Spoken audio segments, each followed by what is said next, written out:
Kompüterdə aktiv istifadəçilər gün ərzində sosial şəbəkələrdən video, şəkil faylları, proqramlar, oyunlar yükledikdə həmin yüklənən fayllar yüklənənlər siyahısına düşür. Baxın. Bu da bu kompüter olduğu kimi C diskinin dolmasına səbəb olur. Buna görə də mütəmmədi olaraq yüklənənlər qovluğu və zibil qutusu silinməlidir, təmizlənməlidir. Bəzən yaddan çıxarırıq, bəzən tənbəllik edirik, ya da başqa səbəbdən bu silmələr yaddan çıxır. Bu da dediyim kimi sistem diskinin dolmasına şərait yaradır. Belə problemlərin qarşısını almaqdan ötürü setting ayarlardan sistemə daxil oluruq. Yüklənənlər.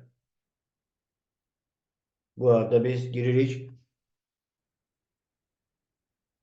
Baxın, bu avtomatik olaraq yer boşaldır, müvəqqəti faylları silin və yerli mövcud bulud məzmununu idarə edin.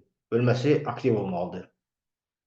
Aktiv etdikdən sonra bura daxil oluruq.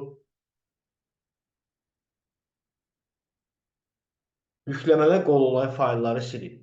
Baxın, açılan pəncərədə görürsünüz. Burada günlər göstərilir. İndi hal-hazırda, yəni ki, konkret vaxt yoxdur və bu sonsuza qədər qalacaq. Biz konkret vaxt qoyuruq. 14 gün, 30 gün, 60 gün və yaxud 1 gün. Mən 14 gün qoyuram. Yəni 14 gündən sonra həmin fayllar lazım deyilsə, daha istifadə etmiriksə, əgər onlar avtomatik silinsin. Eyni qayda ilə zibil qutusuna aid etmək olar. Baxın, 14 gündə ona qoyuram. Yəni zibil fayllar, silinmiş fayllar zibil qutusuna düşür. 14 gün bizə lazım olmayandan sonra, istifadə etmədikdən sonra, geri qaytarmadıqdan sonra o oradan silinsin.